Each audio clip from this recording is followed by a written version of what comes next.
साथीहरु आजको most important topic specification on wood work for door and window frames and shutters जुन कि 10 मार्कमा सोधिएको थियो 2075 सालमा र यो भिडियो स्पेशली राम्रो तरिकाले डिजाइन गरिएको छ। योमा रिटेन पर्पस स्टडी पर्पस दुईटैको लागि र बुझ्नको लागि पिक्चरहरु पनि प्रोभाइड गरिएको छ र यस्तो नोट पाउन चाहिँ धेरै नै गाह्रो छ। योमा रिटेन पर्पसको लागि पनि राम्रो छ, स्टडी पर्पसको लागि पनि राम्रो छ र पिक्चरहरुमा कन्फ्युजन चाहिँ आउँदैन। त्यही भएर अब मेन पोइन्ट्स थ्रु डिस्क्राइब गर्छौं जुन कि स्पेसिफिकेसन लेख्ने बेलामा डिप्लोमा इन सिभिल इन्जिनियरिङ नेपालमा चाहिँ 8 मार्क जेनरली सोध्छ र 10 मार्कमा सोध्छ र सर्ट नोट्समा पनि सोध्न सक्छ र यसको मेटेरियल्सहरु फर्स्टमा भयो मेन पोइन्ट्स, अर्को छ चौखट हुन्छन् जुन कि डोर अथवा विन्डो फ्रेम हुन्छन् त्यसलाई भन्छौं, सटर्स भयो, अर्को छ फिटिङ भयो, पेन्टिङ भयो, मेजरमेन्ट भयो र यिनीहरुलाई डिस्क्राइब गर्छौं र तल पिक्चरहरु दिएको छ हैन। ल हामी डिस्क्राइब गरौँ अनि बुझ्दै जान्छौं। Timber shall be of any kind as specified गरिए अनुसार एनी काइन्डको टिम्बर हुन सक्छ। मेबी साल, टीक, सिसम, डेओडर अथवा अन्य कुनै हुन सक्छ। सेकेन्ड पोइन्टमा के छ भने timber shall be best quality, well seasoned. Timber shall be best quality, well seasoned and free from sap, knots, warp, crack and other defect भनेको स्याप एउटा डिफेक्ट हो, नोट्स डिफेक्ट नै हो, र्याप डिफेक्ट नै हो, क्र्याक डिफेक्ट नै हो। यसलाई तल पिक्चरमा हेराएर कन्फ्युजन हटाउन सकिन्छ। All joints shall be neat and strong, truly and accurately fitted and glued before being fitted together. All joints shall be neat and strong. जोइन्टहरु राम्ररी स्ट्रङ हुनु पर्यो, ट्रुली एक्ज्याक्टली र एक्युरेटली फिटेड हुनु पर्यो र फिट गर्नु भन्दा पहिला त्योमा गम लगाउनु पर्यो हैन। र यसको हामी तल पिक्चर हेरौं। पिक्चरमा के छ, यो नोटको पिक्चर हो। यस्तो कन्डिसन आउँछ भने हामी त्यो युज गर्दैनौं, यो नोट भयो, यो डिफेक्ट हो। अर्को छ यो फ्रेमहरु भयो, वुड फ्रेम र डोर फ्रेमहरु भयो। अर्को छ चाहिँ यो पनि विन्डो फ्रेम भयो। अर्को यो सटर्स भयो, यो चाहिँ पिन भयो, वुडन पिन हुन्छ, हार्ड वुडन पिन भन्छ। अहिले चाहिँ हामी यो चाहिँ के भयो भने स्याप भयो, रुखको चोप हुन्छन्, यो तपाईहरुले हेर्नु भएको होला, यसलाई हामी स्याप भन्छौं। अनि अर्को चाहिँ के छ भने र्याप हुन्छन् जुन यो ट्विस्ट भएको हुन्छन्, बोइङ भएको हुन्छन्, कुपिङ, स्प्रिङ्किङ, बेन्ड अथवा अर्को डिफेक्ट हुन्छ भने त्यस्तो टिम्बर हामी मेटेरियल्सको रूपमा युज गर्दैनौं। यो स्याप भयो जसको चोप हुन्छ र यो चाहिँ WARPS वार्प्स जसलाई भन्छौं त्यो भयो। अनि यो नोट्स भयो र यस्तो टिम्बरहरु हामी मेटेरियलमा युज गर्दैनौं। अर्को पोइन्ट छ चौखट भनेको डोर अथवा विन्डोको लागि फ्रेमको लागि स्पेशली हुन्छन्। चौखट shall be properly framed and joined by mortise and tension joint with hard wooden pins. Hard wooden pins तपाईलाई हेराइदिएको थिए। The चौखट shall be properly framed and joined by mortise and tension joint. mortise र tension जोइन्टले हामी joint गर्छौं र hard wooden पिनले किला त्यसमा हुन्छन्, किला ठोक्ने काम गर्छ हार्ड वुडन पिन। The चौखट shall be of section as per ड्रइङमा स्पेसिफाइड हुन्छन्। त्यसको के स्पेसिफाइड हुन्छ भने त्यसको सेसन, लेन्थ, ब्रेथ, हाइट हुन्छन्, त्यो हामी स्पेसिफाइड हुन्छन् र त्यो 7.5 × 10 सेन्टिमिटर अथवा 10 × 10 सेन्टिमिटर अथवा 8 × 12 सेन्टिमिटर हुन सक्छ। और सिमिलर सेसन हैन, अथवा एप्रुभड बाई इन्जिनियरले जुन एप्रुभ गर्छ त्यस्तो हुनु पर्यो। के हुनु पर्यो? चौखेट हुनु पर्यो।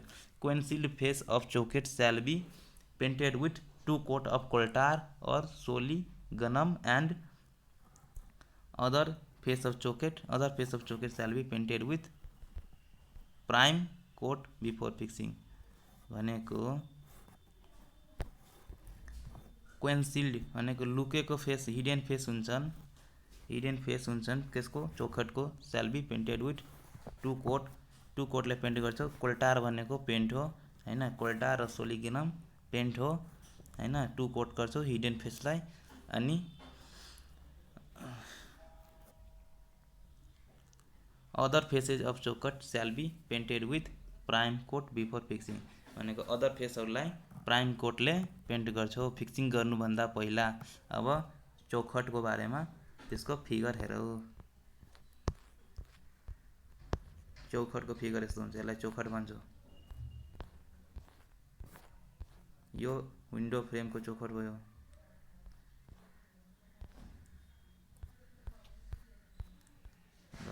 अब सेकेन्ड पोइन्ट पनि हाम्रो चौखटको बारेमा कम्प्लिट भयो। अब अर्को पोइन्ट छ सटर। अब सटर के हो? The shutter may be panelled, glazed हैन, पार्ट प्यानल्ड। त्यसको टाइप्सहरू भयो, प्यानल्ड भयो, ग्लेज्ड भयो, पार्ट प्यानल्ड भयो एन्ड पार्ट ग्लेज्ड ब्याटन्ड। यसको चाहिँ टाइप्सहरू भयो एज स्पेसिफाइड। कुन स्पेसिफाइड हुन्छन् स्पेसिफिकेसनमा त्यो हामी युज गर्छौँ। केमा युज गर्छौँ? सटरमा हुन्छ। र सटर के हो भने पिक्चरमा हेराएर नै कन्फ्युजन दूर हुन्छ।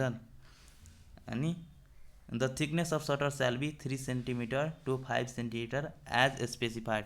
थिकनेस कति हुनु पर्यो? 3 सेन्टिमिटर टु 5 सेन्टिमिटर, 4 सेन्टिमिटर हुनु पर्यो एज स्पेसिफाइड भनेको स्पेसिफाइड गरिएको अनुसार। यदि स्पेसिफाइडमा 6 सेन्टिमिटर छ भने हामी 6 सेन्टिमिटरको युज गर्छौँ हैन, 7 सेन्टिमिटर छ भने 7 सेन्टिमिटर युज गर्छौँ, छैन भने 3 टु 5 सेन्टिमिटर युज गर्छौँ। त्यस्तै छ।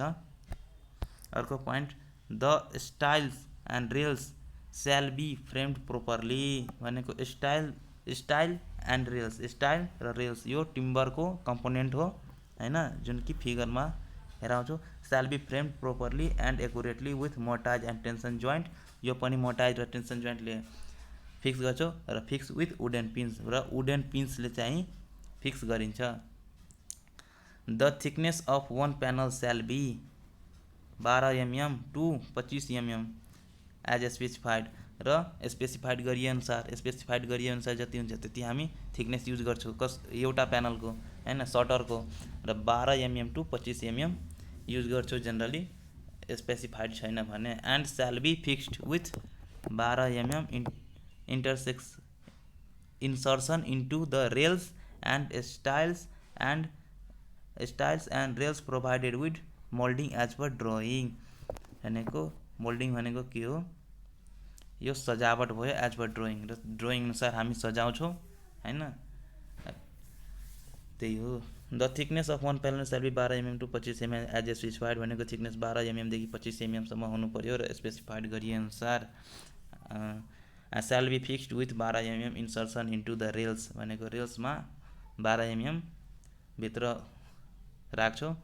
And rails provide with moulding as per drawing, र यो रेल्स हामी प्रोभाइड गर्छौँ एज पर ड्रइङ अथवा सजावट अनुसार हामी प्रोभाइड गर्छौँ।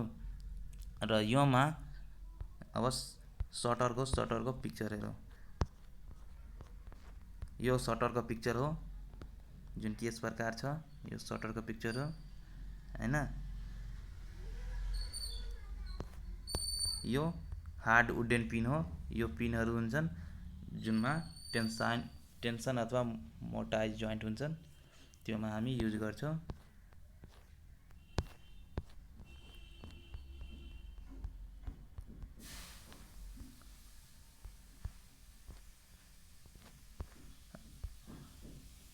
र यहीँको थियो के थियो भने रेल्स र स्टाइल थियो। रेल्स भनेको यो माथिको पोर्सन हुन्छ नि। अब विन्डोमा पनि हेराउँछु ल, विन्डोमा राम्रो हुन्छ रेल्स। यो माथिको पोर्सन हुन्छ त्यसलाई रेल्स भन्छौँ र यो तलको पोर्सन हुन्छ यो साइडको पोर्सन त्यसलाई हामी के भन्छौँ स्टाइल भन्छौँ र रेल्स स्टाइल यसलाई नै भन्छौँ र यिनीहरू कति हुनु पर्यो 12 mm इन्सर्सन रेसियो भनेको 12 mm को रेसियो हुनु पर्यो इन्सर्सन रेसियो हुनु पर्यो। अर्को आऊ अब फिटिङ भयो हाम्रो all doors shall be provided with handles। हामीलाई ह्यान्डल त थाहा हुन्छ ढोकामा लगाउँछ ताला लगाउँछ त्यो ह्यान्डल भयो हैन। अन बोथ साइड भनेको डोरमा हामी बोथ साइड राखेको हुन्छन् भित्रबाट पनि लगाउँछौँ बाहिरबाट पनि लगाउँछौँ यो ह्यान्डल्स भयो। And window with handles on inner side भनेको विन्डोको ह्यान्डल हुन्छ इनर साइडबाट मात्र प्रोभाइड गरिएको हुन्छ। Necessary hinges and tower bolts अब यो आयो necessary hinge tower bolts hook bolts हैन यिनीहरू के छ भने पिक्चरमा हेरेर कन्फ्युजन हटाउन सकिन्छन्। Should be provided necessary hinges tower bolts and hook bolts etc shall be provided भनेको यति हामी प्रोभाइड गर्छौँ। The fitting may be of iron brass specified of approved quality approved quality अनुसार फिटिङ मे बी आइरनको हुनसक्छ ब्रासको हुनसक्छ र स्पेसिफाइड स्पेसिफिकेसनमा जुन स्पेसिफाइड हुन्छन् त्यो अनुसार हुनसक्छ र त्यो हामी हिङ टावर बोल्ट्स हुक बोल्ट्स इटिसी हामी तल पिक्चर हेरौँ। हिन्ज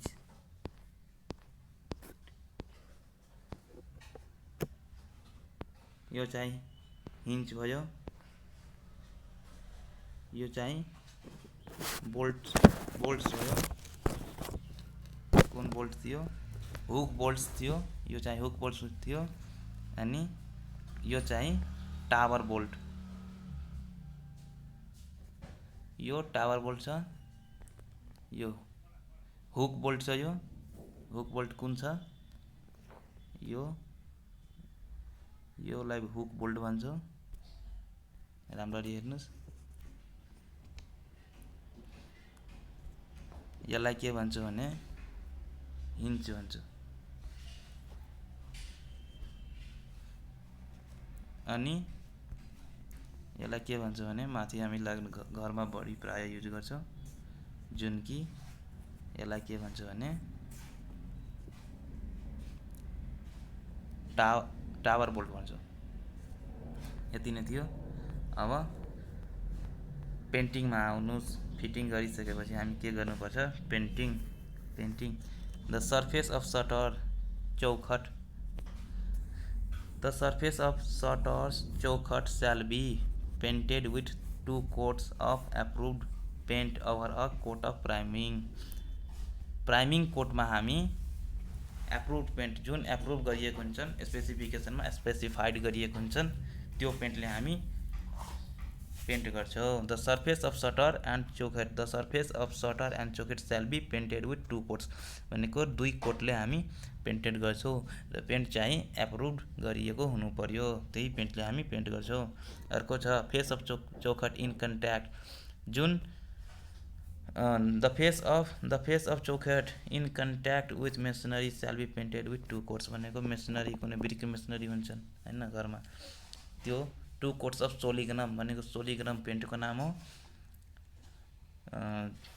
र जुन कन्ट्याक्ट हुन्छन् मेसनरी ब्रिक वर्क हुन्छन् जहाँ वालहरू हुन्छन् त्यसलाई ब्रिक मेसनरी हुन्छ प्राय घरमा र त्यो साइडमा हामी 2 coats गर्छौँ सोलिग्नम पेन्टले गर्छौँ। अर्को छ लास्ट वान मेजरमेन्ट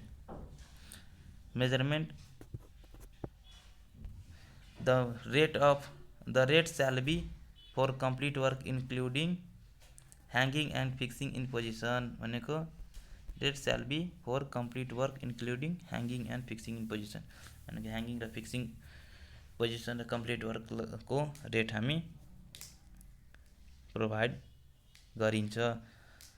द चौखट shall be measured in metre square भनेको चौखटलाई के भन्छ मिटर स्क्वायरमा मेजर गर्छौँ। Shutter shall be measured in metre चौखट shall be measured in metre cube चौखट मिटर क्युबमा मेजर गर्छ अनि shutter shall be measured in metre square shutter चाहिँ मिटर स्क्वायरमा मेजर गर्छ अनि painting shall be measured separate under separate item